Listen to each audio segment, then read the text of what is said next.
దేవుని నామానికి మహిమ కలుగునుగాక. మన ప్రభును రక్షకుడైన యేసుక్రీస్తు వారి నామంలో అందరికీ ఉదయకాల శుభములు తెలియజేయుచున్నాను. ఇక్కడ ఇంటి దగ్గర డిస్టర్బెన్స్ ఉండటం వలన వీడియో కొంచెం లేట్ అయిందండి. ఈరోజు దేవుని వాగ్దానము ఆదికాండము 41వ అధ్యాయము 52వ వచనము. నాకు బాధ కలిగిన దేశమందు దేవుడు నన్ను అభివృద్ధి పొందించును. ఈ మాట ఎవరు పలుకుతున్నారంటే యోసేపు గారు పలుకుతున్నారు. బాధ ఎక్కడైతే కలిగిందో ఆ దేశంలోనే దేవుడు నన్ను అభివృద్ధి పొందించను అని పలుకుతూ ఉన్నారు. మనము ఏదో ఒక సందర్భంలో ఎప్పుడు ఏదైనా విషయంలో కానీ మనం బాధపడుతూ ఉంటాము. బాధ అనేది మనకు కలుగుతుంది. అయితే ఆ బాధని మనము తట్టుకోగలిగి ఓర్చుకొని నిలబడినట్లయితే, ఎక్కడైతే నీకు బాధ కలిగిందో, ఎక్కడైతే మిమ్మల్ని ఇబ్బంది పెట్టేవారు ఉన్నారో, లేదంటే ఎక్కడైతే మీకు ఇబ్బంది కలుగుతుందో అక్కడ దేవుడు అభివృద్ధి పొందించడానికి సిద్ధంగా ఉన్నారని యోసేపు గారి జీవితమే మనకి ఉదాహరణ.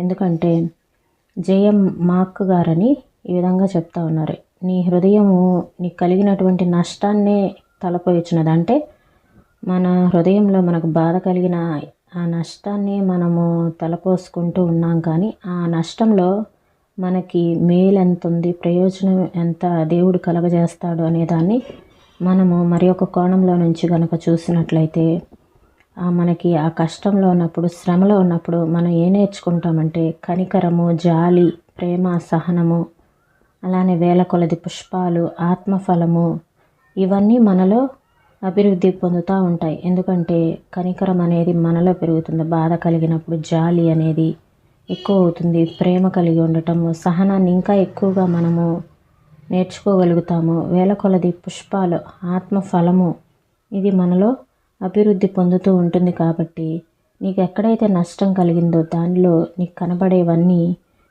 ఇవన్నీ నీ మీదకి వస్తాయి అని చెప్తా ఉన్నారు.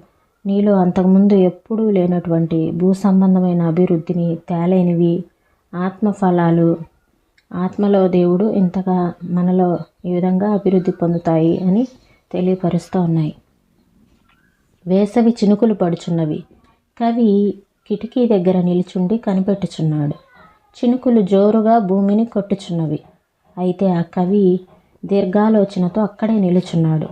ఆ చినుకులు ఆగిపోయిన తర్వాత త్వరలో వికసింపనున్న సౌందర్యకరమగు పుష్పముల సంగతి అతడు ఆలోచించుచుండెను. కనుక అతడిలాగనుచున్నాడు, ఇది వర్షము కాదు, కానీ పుష్పముల రంగు చినుకులు. ప్రతి చినుకులు అడవి పువ్వులు కొండల మీద కురియుచున్నవి. ఆ వర్షము వలన ఆకాశము బంగారు మేఘములతో కప్పబడి ఉన్నది. నగరమంతయు బంగారం వలె మెరయుచున్నది. నా కొరకు ఆ వాన వచ్చుటలేదు, కానీ గులాబీ పువ్వులను రాల్చుచు రోజా రంగు చినుకులను కుమ్మరించుచున్నది. నేటి ధ్యాన పాఠకులలో కొందరు, దేవా, కష్టములు నా మీద బరువైన వడగండ్ల వానవలే పడుచున్నవని చెప్పవచ్చును.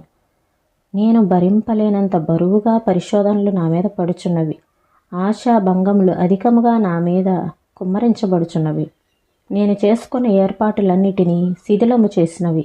కష్ట నష్టముల వలన నా హృదయము కృంగి కుమిలిపోవచ్చున్నది. ఆ దినములలో ఆవేదన నా ఆత్మలో ఎక్కువైనది. నీవు ఇలాగు భావించట సరికాదు. ఆ వర్షం నీ కొరకు కాదు, అది ఆశీర్వాద వర్షం. నీ తండ్రి మాట నీవు నమ్మిన ఎడల ఆ వర్షపు దెబ్బలో నుండియే ఆత్మ సంబంధమైన సువాసన గల పుష్పములు నీలో నుండి వచ్చును. నీవు వర్షమును చూచుచున్న మాట నిజమే, అయితే పుష్పములను కూడా చూడగలుగుచున్నావా? నీకు కలుగుచున్న పరిశోధనలను మాత్రమే నీవు చూచుచున్నావు, అయితే వాటిలో నుండి వెడలివచ్చు మధురమైన పుష్పములను దేవుడు చూచుచున్నాడు. శ్రమ నుండి నీవు వెనుకంజ వేయుచున్నావు, అయితే నీ శ్రమలో నుండి నీవు ఇతరులను ఎంత దయగా చూడగలవో ఆ మెత్తని హృదయమును దేవుడు నీలో చూచుచున్నాడు. నీ హృదయము నీ నష్టమునే తలపోయిచున్నది, అయితే ఆ వేదన నీకు కలిగించిన నష్టములో నుండి నీకెంత మేలు ప్రయోజనము కలుగగలదో దేవుడు చూచుచున్నాడు. నీ మీద కుమ్మరింపబడుచున్నవి కష్టములు, శ్రమలు కావు, కానీ కనికరము, జాలి, ప్రేమ, సహనము, వేల కొలది పుష్పములు, ఆత్మఫలములు, నీలో అదివరకెన్నడును భూసంబంధమైన అభివృద్ధిని తేలేనివన్నీ కుమ్మరింపబడుచున్నవి. జేఎం మాక్. గాలి తుఫానులో నుండి గానములు, వాయుమండలంలో ఒక వీణ ఉన్నది. అక్కడ కొన్ని సూర్యకిరణములు వేల కొలది సువాసన గల మొగ్గలను తుడిచివేసినవి. ఒక యాత్రికుడు ఉదయం నుండి సాయంకాలం వరకు అక్కడ తల వంచి ఉన్నాడు. ఆ వీణలో నుండి ఏమైనా సంగీతము వచ్చునేమోనని కనిపెట్టుచున్నాడు. అప్పుడు గొప్ప గాలి తుఫాను ప్రారంభమైనవి. దానిలో నుండి ప్రభువు తన వ్రేళ్లతో ఆ వీణను వాయించినట్లు చక్కని స్వరము వినబడనారంభించినది. ఒక ప్రక్క ఆ గొప్ప గాలులు పోరాడుచుండగా మరొక ప్రక్క ప్రభుని స్వరము సంగీత రూపకముగా స్పష్టముగా వినబడినది. ఈ మాటలను ప్రభు మన వినికిల్లో దీవించునుగాక. ప్రార్థన చేసుకుందామండి. స్తోత్రం తండ్రి, పరిశుద్ధుడా, ప్రేమ కలిగిన దేవా, నీకు వందనాలు చెల్లిస్తున్నాం ప్రభా. ఎక్కడైతే బాధ కలిగిందో, నాకు బాధ కలిగిన దేశమందు దేవుడు నన్ను అభివృద్ధి పొందించనని యోసేపు గారు పలుకుతూ ఉన్నారు ప్రభా. ఎక్కడైతే మేము బాధపడతామో అక్కడే మేము ఆ బాధను తట్టుకొని నిలబడితే ఆ బాధలో నుంచి ప్రేమ, జాలి, కనికరము, సహనము, ఆత్మఫలము మాలో ఫలిస్తుంది. అది ఇతరులకు దీవెనకరంగా ఉంటుంది, ఇతరులకు ఆశీర్వాదకరంగా ఉంటుంది. మేము పలికే మాట ప్రభువా ప్రజలలో నా తండ్రి నాయన ప్రభు ఓదార్పును చేయవచ్చు. వారిలో మేము పలికేటువంటి దయగల మాట వారి యొక్క హృదయంలో ఫలించవచ్చును.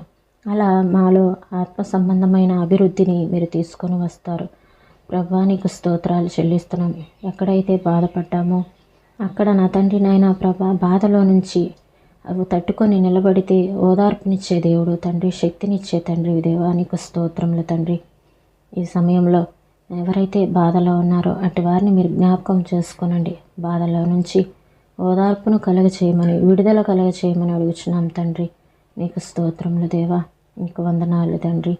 అయ్యా నా తండ్రి, ఆత్మ ఫలము మాలో ఫలించినట్లుగా మీరు సహాయం చేయమని, వినామనికి మహిమ, ఘనత, స్తుతులు, ప్రభావాలు పొందుకోమని యేసయ్య పరిశుద్ధమైన నామంలో అడిగి వేడుకొంచున్నాం తండ్రి. ఆమేన్.